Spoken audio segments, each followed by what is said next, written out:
Friends, எல்லாருக்குமே வணக்கம். இன்னைக்கு நம்ம அழகான சுற்றுலா சேனலில் எங்கே வந்திருக்கோன்னு பார்த்தீங்கன்னா, காஞ்சிபுரத்துலேருந்து ஒரு 10 கிலோமீட்டர் தொலைவில் நடவாவி கிணறு அமைஞ்சிருக்கு. இது வந்து ஐயங்கார் குளம் கிராமத்தில் கொஞ்சம் உள்ளே தள்ளி அமைஞ்சிருக்கு. இதுதான் வந்து அந்த கிணறு. நம்ம வந்து பூமிக்கு அடியில் கிணறை பார்க்கறதுக்கு இப்போ நம்ம போக போகிறோம். இது ஒரு வித்தியாசமாக இருக்கும் பார்க்குறதுக்கு. இந்த வீடியோவை ஸ்கிப் பண்ணாத பாருங்கள். ரொம்ப அற்புதமான கிணறு இது.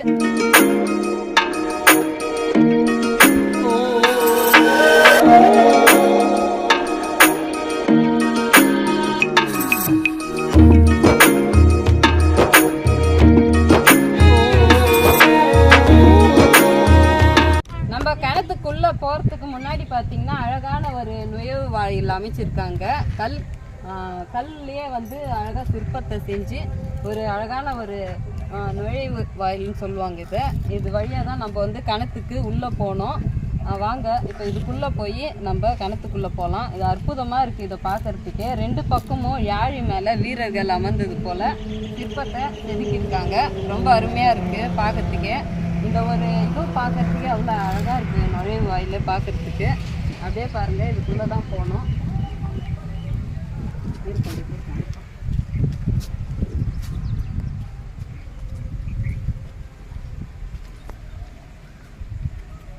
இங்கே பார்த்தீங்கன்னா எல்லாருக்குமே ஒரு ஞாபகம் வரும்.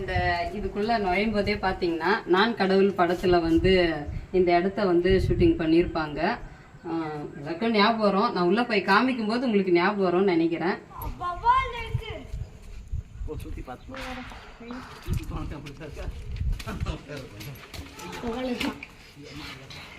உள்ளே போகலாம். இதுக்குள்ளே தான் வந்து கிணறு.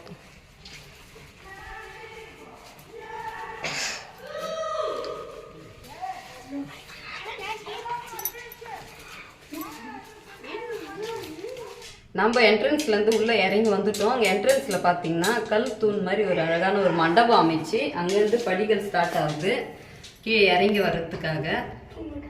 இந்த படிகள் பார்த்தீங்கன்னா 27 படிகள் அமைஞ்சிருக்கு. அங்கே என்ட்ரன்ஸ்லேருந்து இங்கே வரைக்கும் 27 படி அமைஞ்சிருக்கு. இதுக்கப்புறமும் இதுக்குள்ளே கிணத்துக்குள்ளே இறங்கிறதுக்கு 21 படியும் அமைஞ்சிருக்குமா. இது என்ன கணக்கு? 27 படின்னு பார்த்தீங்கன்னா 27 நட்சத்திரத்தை குறிக்கிறதா வந்து இங்கே வந்து படிகள் அமைச்சிருக்காங்க. இதுக்கப்புறம் வந்து 21 படிகள் இன்னமும் போகுது உள்ளே. அது வந்து நம்மளால் போக முடியாது. இது வரைக்கும் தான் போக முடியும். அப்படியே நம்ம மேலே ஏறி அப்படி மண்டபத்துக்கு தான் போக முடியும். இதுக்கப்புறமா ஒரு 21 படி கிணத்துக்குள்ளே போகுது. இது 26ம் இந்த 21ம் சேர்த்தா 48 படிகள் மொத்தம் இதில் அமைஞ்சிருக்கு. இந்த 48 படிகள் எதை குறிக்குதுன்னு பார்த்தீங்கன்னா 48 மண்டலத்தை குறித்து இந்த படிகளை அமைச்சிருக்காங்க. இன்னமும் ஆழமாக இந்த கிணத்துக்குள்ளே போகிறதா சொல்கிறாங்க. வாங்க போயிட்டு அந்த மண்டபம்லாம் பார்க்கலாம். உள்ளே எப்படி இருக்குன்ட்டு அந்த கிணத்தை காட்டுறோம். வாங்க போகலாம். இங்கே பார்த்தீங்கன்னா இப்போது நம்ம வந்து இறங்கி வந்த படி மேலேருந்து அந்த மண்டபம் வழியாக நம்ம இறங்கி வந்தோம். இந்த படிகள் 27 படிகள் இதோடு முடிஞ்சுது. இதுக்கப்புறமா இது பார்த்திங்கன்னா இதுக்குள்ளவே போகுது. அந்த 21 படிகள் இதுக்கு அடியில் போகுது. தண்ணி வந்து நிரம்பிட்டு இருக்குது. இப்போ நம்ம வந்து படிகள் வழியாக மேலே போகலாம். இப்போ இது வந்து மண்டபத்துக்கு போகிறோம்.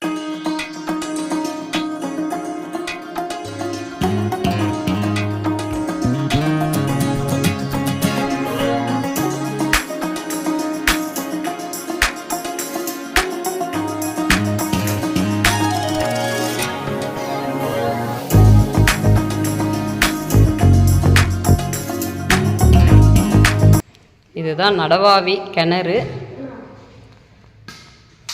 இன்னும் இந்த கிணத்துக்குள்ளே ரொம்ப ஆழமாக இருக்குது. இதுக்குள்ளவும் ஒரு மண்டபம் இருக்கிறதா சொல்லிக்கிறாங்க. எனக்கு அவ்வளோவா தெரியல. அருமையான அமைப்பு. ஒவ்வொரு தூண்லேயும் பார்த்திங்கன்னா சுவாமியோட சிற்பத்தை வடிவமைச்சிருக்காங்க. இதுக்குள்ளே ஆளுங்கள் நடமாட்டம் இல்லாதால அதிகமான வௌவால் கூட்டம் அதிகமாகவே இருக்குது. சுற்று சுற்றியும் பார்த்திங்கன்னா பெருமாளுடைய நாமத்தை பெயிண்டிங் பண்ணியிருக்காங்க. ரொம்ப அற்புதமான இடம், பார்க்க வேண்டிய இடம்.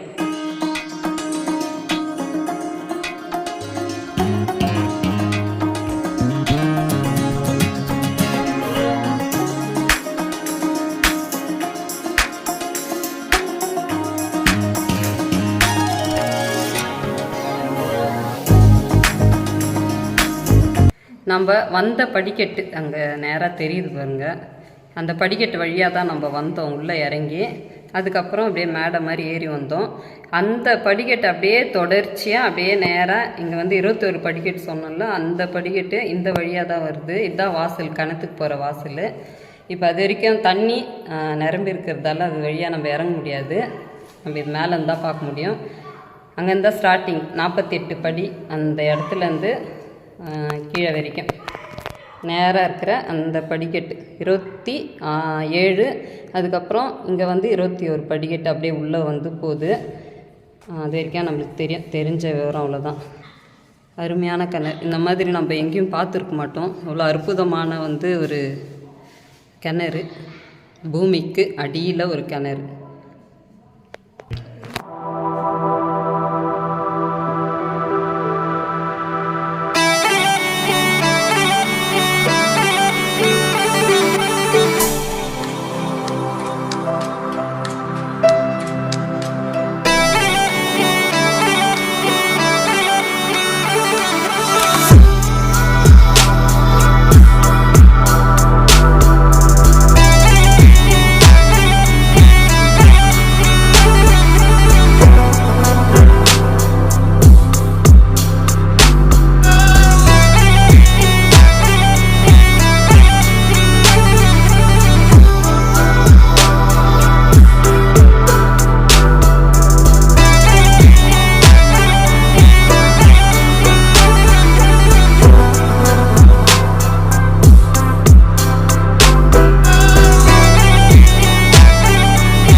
இங்கே தான் பார்த்தீங்கன்னா வரதராஜ பெருமாள் வந்து சித்ரா பௌர்ணமி அன்னைக்கு இங்கே உற்சவஸ்தலையை எடுத்துகிட்டு வந்து இங்கே பூஜைகள் செய்கிறாங்க. வருஷத்துக்கு ஒரு முறை சித்ரா பௌர்ணமிக்கு வந்தால் இங்கே ரொம்ப விசேஷமாக நடக்குது. நல்லா திருவிழா மாதிரி நல்லாயிருக்கும். அப்போ வந்து நம்ம பார்க்கலாம். இன்னொரு விஷயம் என்னன்னு பார்த்தீங்கன்னா, இதில் வந்து இந்த கட்டத்தை சுற்றி வந்து 12 தூண்கள் அமைச்சிருக்கான். இந்த 12 தூண்கள் வந்து எதை குறிக்குதுன்னு பார்த்தீங்கன்னா 12 ராசிகள் குறிக்கிறதா சொல்கிறாங்க. இது வந்து மொத்தமே வந்து ஒரு சில குறிப்புகளை வச்சு தான் இதை வந்து எல்லாமே அமைச்சிருக்காங்க. அற்புதமாக இருக்குது. நம்ம சொன்ன மாதிரி படிகள் 26, அதுக்கப்புறம் 21, 48 மண்டலம், 27 நட்சத்திரம். இது வந்து 12 தூண்கள். இது வந்து ராசி பலன்கள் 12 ராசி வருது. அதை வச்சு இங்கே வந்து தூண்களை அமைச்சிருக்காங்க. அந்த தூண்களுக்கு நடுவில் இந்த வந்து கிணறு. இங்கே வந்து இந்த மண்டபத்தை, இந்த கிணத்தை சுற்றி ஒரு மண்டபம் மாதிரி அமைச்சிருக்காங்க. இந்த மண்டபத்தில் 3 முறை வரதராஜ பெருமாள் உற்சவ சிலை வளம் வந்து அங்கே வந்து இங்கே தான் பூஜைகள் வந்து செய்கிறாங்க. விசேஷ டைமில் சித்ரா பௌர்ணமி அன்றைக்கி நம்ம வந்து பார்க்கலாம். இன்னொரு விஷயம் என்னன்னு பார்த்தீங்கன்னா, இப்போ வந்து சித்ரா பௌர்ணமி கொஞ்ச நாள் முன்னாடி தான் சமீபமாக தான் முடிஞ்சது. இங்கே வந்து விசேஷம் நடந்துருக்கிறது. தூணுக்கெல்லாம் வந்து மஞ்சள் குங்குமம்லாம் வச்சுருக்காங்க. இதை வந்து எப்பவுமே வந்து ஓப்பனிங்கில் இருக்காது. இன்னொரு முக்கியமான விஷயம் இதுதான், எப்போ வந்தாலும் நம்மளால் பார்க்க முடியாது. இது வந்து ஃபுல்லாகவே தண்ணி நிரம்பிடுமா. நம்ம வந்து உள்ளவே இறங்க முடியாததுக்கு மேலே மட்டத்து வரைக்கும் தண்ணி நிரம்பிடுதால் நம்மளால் இது வந்து எப்பவுமே வந்து இதுக்குள்ளே வந்து பார்க்க முடியாது. இப்போ வந்து தண்ணியெல்லாம் எடுத்துகிட்டு இப்போ பூஜைகள்லாம் செஞ்சு வைக்கிறதா சித்ரா பௌர்ணமி போனதால் இது ஓப்பனிங் பண்ணியிருக்காங்க. தண்ணி எதுவுமே இல்லை. இதுக்கப்புறம் மழை காலத்துக்கு அந்த மாதிரி டைமில் அங்கே வந்து தாத்தா குளம்னு சொல்லிட்டு இருக்குது. அந்த பெரிய குளம் ஒன்று, அந்த வழியாக இங்கே தண்ணி வரும்போது இது ஃபுல்லாகவே நிரம்பிடுமா. உள்ளே வர முடியாது. நம்மளால் இதை வந்து எப்பவுமே பார்க்க முடியாது மண்டபத்தை. முக்கியமாக இது வந்து எப்போ பார்க்க முடியும்னு சொல்லணுன்னா, சித்ரா பௌர்ணமிக்கு முன்னாடி இதெல்லாம் வந்து க்ளீன் பண்ணி சாமி வரதுக்காக ரெடி பண்ணுவாங்க. அப்போ வந்து பார்க்கலாம். அதுக்கப்புறமா சித்ரா பௌர்ணமிக்கு அடுத்தது கொஞ்ச நாளுக்கு வந்து இங்கே தண்ணி இருக்காது. அப்போ வந்து பார்க்கலாம். இதுக்கப்புறமா நம்ம வந்தால் இங்கே சொல்ல முடியாது எப்படி இருக்குன்னு சொல்லிட்டு. எப்போ தண்ணி நிரம்பலாம் நமக்கு அவ்வளோ தெரியாது. ஆனால் இந்த சமயத்தில் நம்ம வந்தால் இதுக்குள்ளே வந்து இந்த மண்டபத்தெல்லாம் பார்க்கலாம். நம்ம உள்ளெல்லாம் பார்த்துட்டு வந்துட்டோம். இப்போது கிணத்துக்கு மேல் பகுதி எப்படி இருக்குது பாருங்கள்.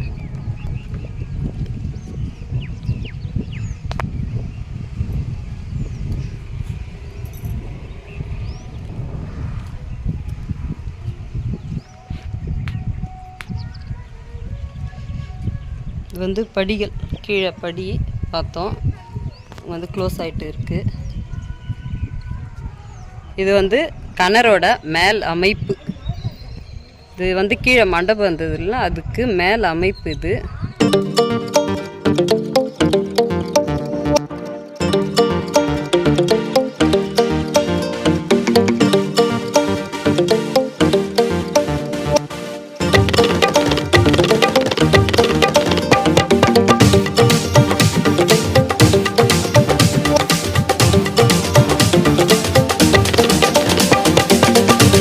கிணத்துல தண்ணி நிரம்பி அந்த வழியாக வெளியில் வரத்துக்காக வழி வச்சுருக்காங்க. அந்த வழியாக வெளியே வந்து அப்படியே இந்த வழியாக போய் இந்த தொட்டி மாதிரி அமைச்சிருக்காங்க. இதை ரொம்பி அதுக்கப்புறம் வெளியே நிலத்துக்கு போகும் பொழுது நம்ம இப்போ நிற்கிறது பார்த்திங்கன்னா அங்கே இந்த கிணத்துக்கு மேலே இருக்கிற மேல் பகுதியில் தான் நம்ம இப்போ நின்றுட்டுருக்கோம். கிணறு ஃபுல்லாக தண்ணி ரொம்பிட்டு அது இது ஃபுல்லாகவே நிரம்பிட்டு அந்த வழி அந்த 2 கல் இருக்கே அந்த வழியாக வெளியே போய் வெளியே ஒரு தொட்டி மாதிரி அமைச்சிருக்காங்க. அதில் நிரம்பி அதுக்கப்புறம் பயிர்களுக்கு தண்ணி வந்து பாய்ச்சுவாங்கன்னு நினைக்கிறேன் அந்த காலத்தில்.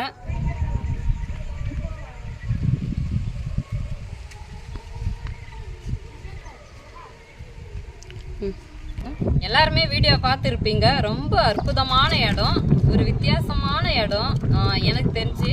ஏன்னா நான் இந்த மாதிரி எங்கேயுமே பார்த்ததில்ல. நம்ம கிணத்தை வந்து நம்ம தரைக்கு மேலே தான் பார்த்துருப்போம். இங்கே ஒரு வித்தியாசமாக பூமிக்கு அடியில் கிணறு அமைச்சிருக்காங்க. அந்த கிணத்தை சுற்றி ஒரு மண்டபம் மாதிரி அமைச்சிருக்காங்க. அவ்வளோ அற்புதமாக இருக்குது. உள்ளே இறங்கி போனால் வெளியே அவ்வளோ வெயிலாக இருக்குது, உள்ளே இறங்கி போனால் அவ்வளோ சில்லுன்னு ஒரு குளிர்ச்சியாக இருக்குது.